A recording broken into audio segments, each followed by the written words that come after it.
continuing on video games, Oh my. I want to talk some more about Cyberpunk 2077 and some information I found out. I forgot that game existed. I'm By not a even gonna lie. very long what are those things called? Article. I don't know why I forgot what an article was called. So it turns out Cyberpunk didn't start development 8 years ago like we thought. It started development 4 years ago, 4 years after they announced it. Not only that, but apparently they were making the engine for the game as they were making the game. And one of the employees said that it was essentially the equivalent of trying to drive a train while the tracks are being laid out in front of you at the same time, which is Yeah. insane. And basically a bunch of anonymous, I don't know why I said it like that, anonymous developers at CD Projekt Red said that despite leadership saying that crunch wouldn't be necessary, they felt pressure to work longer hours and essentially confirming that they had been crunching far longer than it was announced. They had essentially been crunching the entirety of the development process. And management essentially refused to delay it until eventually they had to. And they also gave them unrealistic timeframes and goals and were basically just high on the height of The Witcher 3, which was, until recently, the most awarded game ever, only just recently beat out by The Last of Us Part 2. It was literally the most awarded game of all time. No game had got as many awards as The Witcher 3 did. And off of that high, they felt like the developers could do more than they actually could. And because of that, the game suffered, and the game is what it is today. And it's no surprise that they were being greedy when they decided to release Cyberpunk on PlayStation 4 and Xbox One. They just wanted a higher number of players playing the game. So they released the game on a console that they knew it wouldn't work on.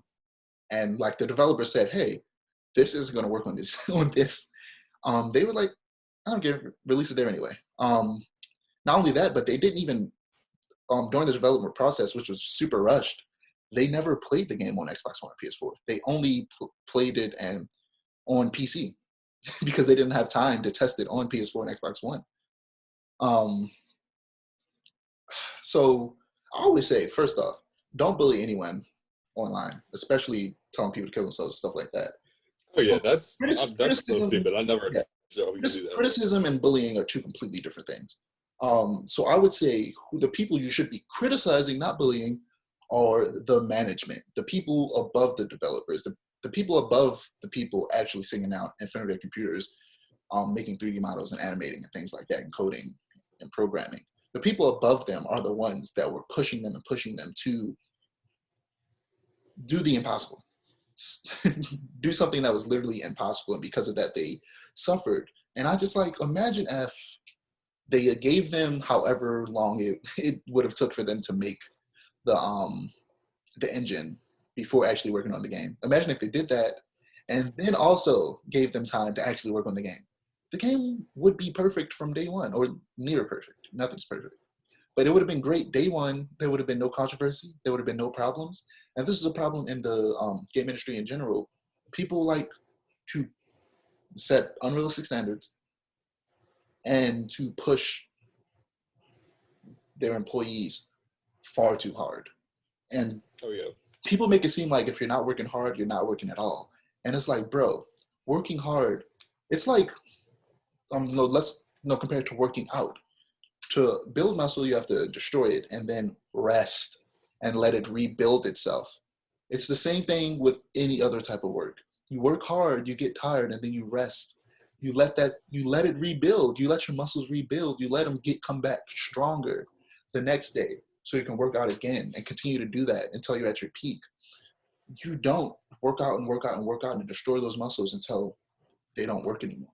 That's not how that works. And that's essentially what a lot of people do in the game industry, and it sucks. And man, it's already going to be tough for me to get into the industry in general, but just having to potentially go through that sounds, I don't know, man. That's why I'm glad I'm going to join the industry in a generation where we are aware of these problems and are trying to make a difference.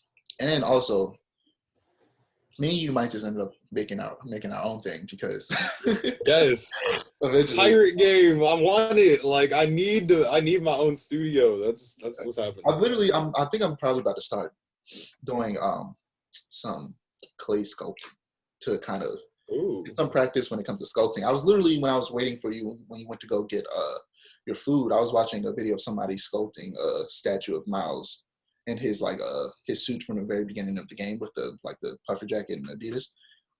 Yeah, and I was watching that, and I watch people do sculpts like that all the time. It's fun. Oh, definitely send me that. Yeah, I'll send that to you. Definitely send me that. So